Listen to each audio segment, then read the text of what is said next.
प्रयागराज की पुण्य भूमि से आप सभी को प्रणाम। मैं हूं अवधेश और प्रयागराज की इस पुण्य भूमि पर बड़े प्रेम से गाया जाता है भक्ति भक्त गोविंद गुरु चतुर नाम वपु एक, तिनके पद वंदन किए नासे विघ्न अनेक। और हमारे साथ गुरुदेव मौजूद हैं, पूर्ण गुरु करौली शंकर महादेव जी, जिनको प्यार से लोग करौली सरकार के नाम से भी पुकारते हैं और उनका अभिनंदन करते हैं। महाराज जी, बहुत स्वागत है आपका सनातन संवाद में।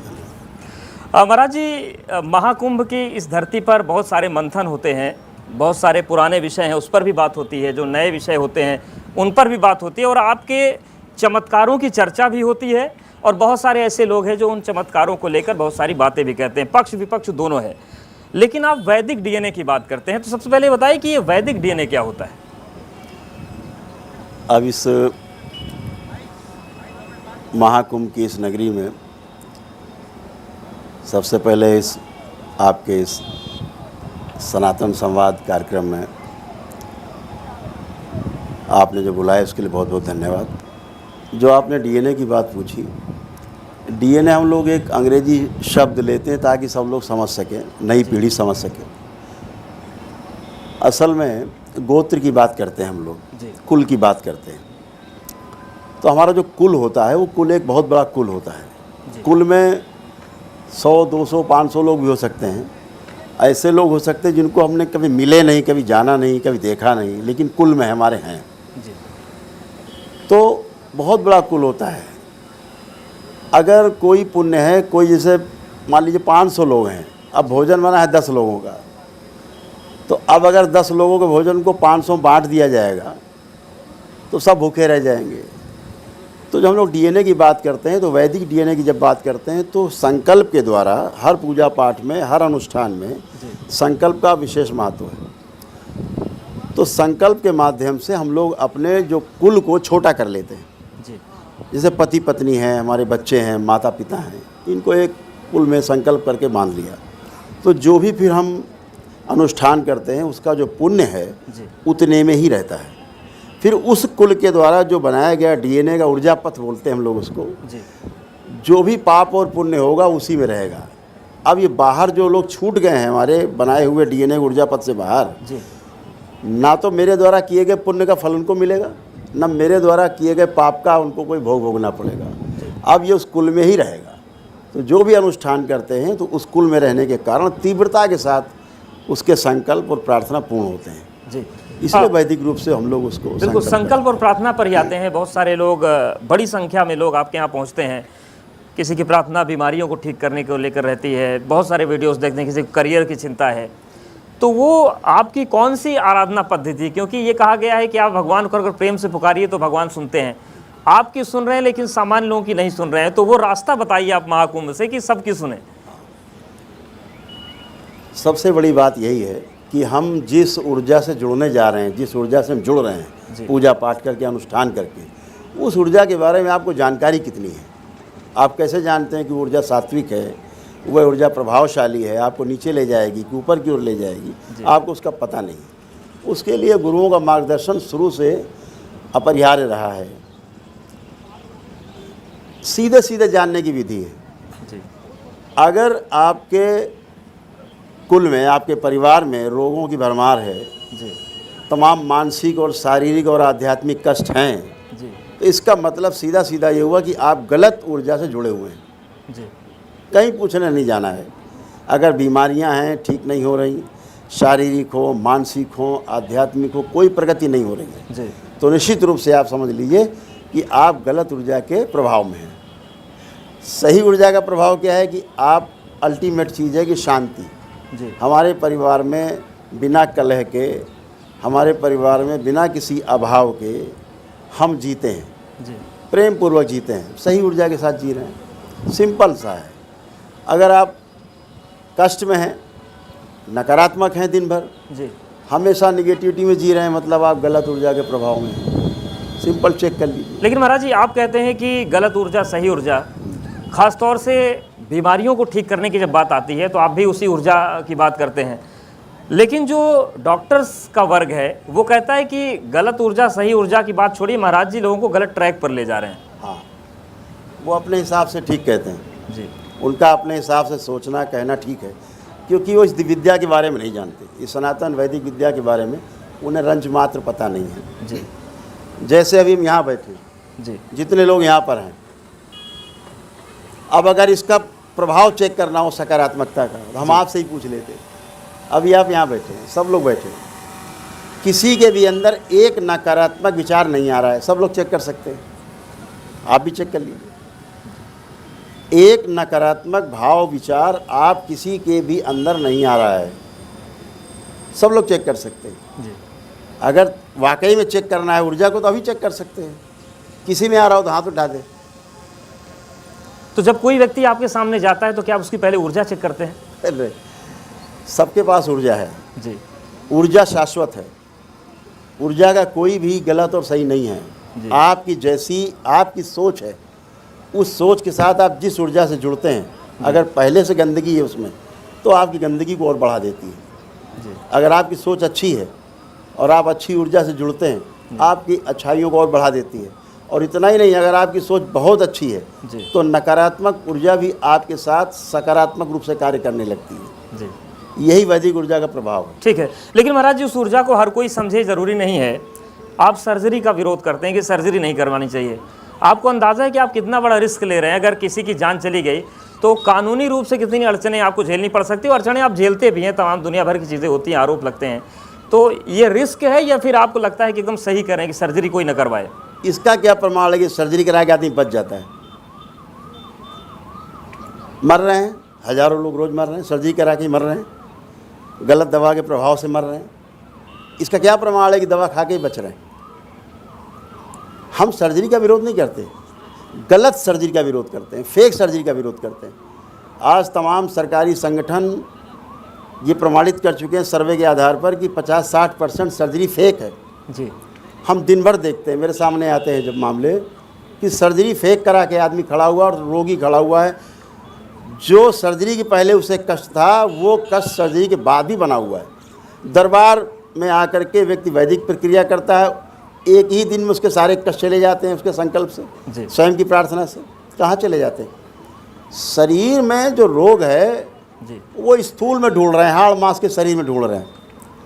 रोग की शुरुआत तो जो हमारे वैदिक सनातन धर्म में माना गया कि हमारे जो 3 शरीर हैं, कारण शरीर जी दूसरा सूक्ष्म शरीर और तीसरा है स्थूल शरीर। हमारे रोग की जो शुरुआत है हमारे स्मृतियों के कारण है। जी अगर हमारी स्मृति बनी हुई हमारे कर्मों के कारण, पूर्व जन्म के, वह स्मृति सक्रिय रहेगी।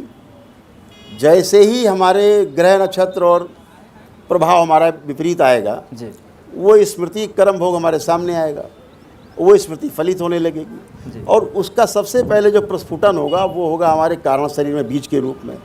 बीज अंकुरित होगा, वृक्ष के रूप में हमारे स्थूल सूक्ष्म शरीर में बनेगा जी और फल फूल के रूप में हमारे स्थूल शरीर में दिखाई देते हैं रोग और कष्ट। जी इसीलिए जब सूक्ष्म शरीर में रोग बनना शुरू होते हैं तो व्यक्ति को ये लगता है कि मुझे कुछ कष्ट हैं, वो चेकअप कराने जाता है। मशीन कहती है आपको कोई रोग ही नहीं है, लेकिन उसे लगता है मुझे कष्ट हैं। डॉक्टर कहता नहीं, मशीन बता रही है आप ठीक हो। जी मानसिक रोग होते हैं तो ज़्यादा होता, कहते हैं आप पागल हैं, लेकिन वो उसके सूक्ष्म शरीर में रोग बन गए हैं, धीरे धीरे स्थूल में दिखाई देने लगते हैं। बाद में फिर मशीन पकड़ती है जब घना हो जाता है। दरबार यही करता है कि आपके वैदिक कार्यक्रम से, आपके ही प्रार्थना संकल्प से आपके रोग कष्टों की स्मृतियों को जी आपके कारण शरीर में ही नष्ट कर देता है, बीज नष्ट हो जाता है। ठीक है, लेकिन महाराज जी जो प्रश्न आते हैं उसमें यह है कि जो आधुनिक चिकित्सा है, आप कह रहे हैं कि वो गलत ट्रैक पर जाती है, वो तब आती है किसी रिपोर्ट में जब बहुत बड़ी हो जाती है, लेकिन वो प्रमाण तो कम से कम दे रहे हैं। अगर वही लोग आपसे प्रमाण मांगे कि आप जो चिकित्सा कर रहे हैं, आप जो आशीर्वाद दे रहे हैं, वो कैसे प्रमाणित होगा कि बिल्कुल सही ट्रैक पर है? तो वो प्रमाण कैसे दिया जाए? बिल्कुल रोज प्रमाण है। परिवार के परिवार परंपरा पूरी खड़ी होती है, पूरी परिवार परंपरा 4-4, 6-6, 8, 10-10, 12-12, 15-15 लोग, एक ही परिवार के लोग, एक व्यक्ति संकल्प करता है, बाकी सबका एक व्यक्ति वैदिक प्रक्रिया करता है, फिर पूरा पूरा परिवार मेरे समक्ष खड़ा होता है। जी हम स्क्रीन पे होते हैं, हम यहाँ हैं कि अमेरिका में हैं, कोई फ़र्क नहीं पड़ता। जी स्क्रीन पे वो हमें देखता, हम उसे स्क्रीन पे देखते हैं, उससे वार्ता कर लेते हैं, वो कहते हैं हम सब ठीक है। तो यानी कि आप जो बातें करें, क्या ये मंत्र विज्ञान है जिसको विज्ञान कहा गया? मंत्र विज्ञान की बात कर रहे हैं? बहुत बड़ा विज्ञान है, तंत्र मंत्र और यंत्र बहुत बड़ा विज्ञान है। और जो वैदिक आपने विज्ञान। त्रिकोण तिलक लगाया रखा है, क्या इसका भी संबंध ऊर्जा से? क्योंकि मेरी नज़रें जब से आप आए तब से इस त्रिकोण तिलक पर टिकी हुई हैं। अगर ये रहस्य है तो ये बता दें। नहीं, कोई रहस्य संसार में दरबार की पहले सबसे बड़ी आइडियोलॉजी यही है, इस संसार में कोई रहस्य और चमत्कार नाम की वस्तु नहीं होती। जैसे आपने शुरुआत में कहा कि चमत्कार, कोई चमत्कार और रहस्य नाम की संसार में कोई वस्तु नहीं है। तो आप जो कर रहे हैं वो क्या है? हाँ, जो आप होते हुए देख रहे हैं, आपने कभी होते हुए देखा नहीं है जी। आपको चमत्कार लगता है। उस विधि को नहीं जानते जिस विधि से हो रहा है, आपको रहस्य लगता है। आप विधि जान जाते हैं, रहस्य खत्म हो जाता है, चमत्कार खत्म हो जाता है। जी। ठीक है, तो न रहस्य है न चमत्कार है, वैदिक प्रक्रिया है, वैदिक विज्ञान है और पुरातन विज्ञान है। युगों युगों से था स्मृति का विज्ञान जी। तो आज भी वही फलित हुआ है। इस कलयुग में दरबार का अनुसंधान है कि यदि व्यक्ति अपनी स्मृतियों को नष्टीकरण अपने ही प्रार्थना संकल्प से कर सके जी। तो उसके शारीरिक, मानसिक और आध्यात्मिक सब कष्ट चले जाते हैं। ठीक है महाराज जी, बस आपकी भी समय की सीमा है, तो एक आखिरी प्रश्न मेरा ये है कि जिस विज्ञान की आप बात कर रहे हैं, आवाप उद्वाप चलता था, गुरुओं ने सिखाई नहीं सिखाई, और धीरे धीरे बहुत सारा विज्ञान हमारा शायद वो नष्ट हो गया। क्या उस विरासत को आप आगे बढ़ा रहे हैं? क्या ऐसे शिष्य आप बना रहे हैं जिनको ये विज्ञान आगे बढ़ाएं? हाँ बिल्कुल, दरबार प्रत्येक पूर्णिमा को जो भक्त दरबार आते हैं, जुड़ते हैं, वैदिक प्रक्रिया करते हैं, वह और उनके परिवार स्वस्थ होते हैं। स्वस्थ होने के बाद कृतज्ञता के रूप में वो बाबा से, हमारे गुरुदेव से दीक्षा प्राप्त करते हैं जी। और दीक्षा प्राप्त करके दरबार से जुड़ते हैं और दीक्षा के उपरांत जो मंत्र जप, फिर वो तंत्र की उसमें जाते हैं, विधा में जाते हैं, सीख रहे हैं जी। और हज़ारों लोग इस विधा को आगे बढ़ाने में सहयोग कर रहे हैं। और निकट भविष्य में, बहुत ज़्यादा लंबा समय नहीं, 2025 में आपके सामने परिणाम होंगे कि करौली शंकर महादेव के दरबार से हज़ारों बाबा माँ के जो शिष्य हैं जी, वो तंत्र में दीक्षित होकर के लोगों की सेवा करते आपको मिलेंगे जी। लेकिन महाराज जी, अब मेरे मन में एक प्रश्न और भी आ रहा है। प्रश्न खैर पत्रकारों के मन में आते हैं, लेकिन जब आपके पास हर चीज़ का इलाज है, हर ऊर्जा को, नकारात्मक ऊर्जा को आप सकारात्मक कर सकते हैं, तो जो लोग आपको ट्रोल करते हैं या जो लोग आपको पाखंड से जोड़ने लगते हैं, उनकी मानसिक स्थिति आप क्यों नहीं सही कर पा रहे हैं? भाई कैमरा मैंने कैमरा चला रहे हैं, हम इनको क्या डायरेक्शन दे सकते हैं? हमें पता नहीं इसके बारे में, लेकिन हम ज्ञान देने लगे। जब उनको पता ही नहीं है उसके बारे में, विद्या के बारे में नहीं पता, या तो आओ अनुभव करो, मैं सबको आमंत्रित करता हूं। तो क्या आप ओपन चैलेंज दे रहे हैं? एकदम खुला, सभी को, सबको, टोटल को, आइए दरबार आइए, सबका स्वागत है जी। और समझिए विज्ञान को। अगर ये विज्ञान वाकई में ऐसा है कि बिना औषधि की केवल अपने प्रार्थना और संकल्प से आप स्वस्थ हो रहे हैं, तो इसमें विरोध कहाँ है? विरोध वो लोग कर रहे हैं जिन्हें पता नहीं इस विज्ञान का, और सही कर रहे हैं। उन्हें बिल्कुल नहीं पता है, कभी सुना नहीं, कभी देखा नहीं, तो विरोध बहुत स्वाभाविक। लेकिन मेरा ये कहना है कि जब तक आप जान ना लें ठीक से, तब तक आप उसको माने नहीं जी। बिल्कुल नहीं माने। तो जानने के लिए दरबार आना होगा।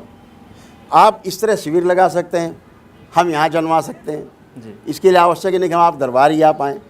आप कहीं लगा लें, गंगा किनारे लगा लें, जमुना किनारे लगा लें, नर्मदा किनारे लगा लें, कहीं शिविर लगा लें एक दिन का, और बुला लीजिए सारे मीडिया कर्मी, बुला लीजिए, उनके परिवार बुला लीजिए, पहले उन्हीं को देख लिया जाए कि स्वस्थ होते कि नहीं होते अपने संकल्प प्रार्थना से।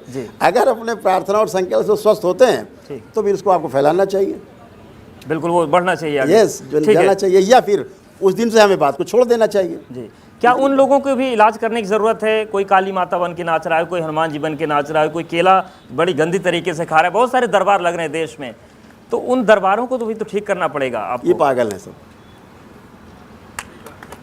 पागल हैं, बेवकूफ़ हैं, पागल हैं, दूसरों को पागल बना रहे हैं, बेवकूफ़ हैं, दूसरों को बेवकूफ़ बना रहे हैं। कोई ऊत भूत प्रेत होता नहीं इस तरह का। पर एक दरबार छतरपुर लगता है, वहाँ भी भूत की बात कोई लगता हो, पूरे संसार में कोई दरबार लगता, बेवकूफ़ एक बेवकूफ़ी है। भूत का मतलब भूतकाल की हम बात कर रहे हैं जी। हम भूत, वर्तमान, भविष्य की बात करते हैं। दरबार कहता है न भूतो न भविष्यति, वर्तमान में रहिए, कोई रोग नहीं है जी। आप भूतकाल में जाएंगे, भूतकाल को बार बार सोचेंगे, बार बार सोचेंगे तो आप भूत में चले जाएंगे, भूत बन जाएंगे जी। आपकी स्मृतियाँ गहरी हो जाएंगी। कहीं ऐसे कोई भूत प्रेत नाम लेते, ऊर्जा है उसका नाम है, लेकिन उससे भयभीत होना, ऐसा कोई भूत प्रेत नहीं होता जो आपको खा जाएगा, मार डालेगा, जान ले लेगा, छीन लेगा, कुछ नहीं होता। मानसिक रोग है। दरबार में आते ही एक दिन में कहाँ चले जाते हैं भूत प्रेत? जो ठीक है, 10 यानी साल कि 20 साल ये जो 25 साल से मानसिक तड़प रहे हैं। रोग है या फिर ऊर्जा है वो करौली धाम सरकार में आके ठीक हो जाएगी। और आप सबको आमंत्रित कर रहे हैं महाकुंभ की धरती से कि वो आएं और वो ठीक हो जाए। बिल्कुल आना चाहिए और समझना चाहिए विज्ञान को। ठीक है। और विज्ञान अगर सही है तो इसको आगे ले जाना चाहिए, अन्यथा इसका खुल के विरोध करना बिल्कुल। और निश्चित तौर से हम उम्मीद करते हैं कि जिनके मन में शंका आशंका होगी, जिनकी श्रद्धाओं के आएंगे दरबार में, आपको जांचेंगे परखेंगे। महाराज जी बहुत धन्यवाद हमारे साथ जुड़ने के लिए धन्यवाद। और ये पक्ष रखने के लिए, क्योंकि जब सवाल उठता है तो पूरे सनातन का डैमेज होता है। बहुत धन्यवाद चाहिए। बिल्कुल आपका बिल्कुल हमारे साथ। बहुत धन्यवाद।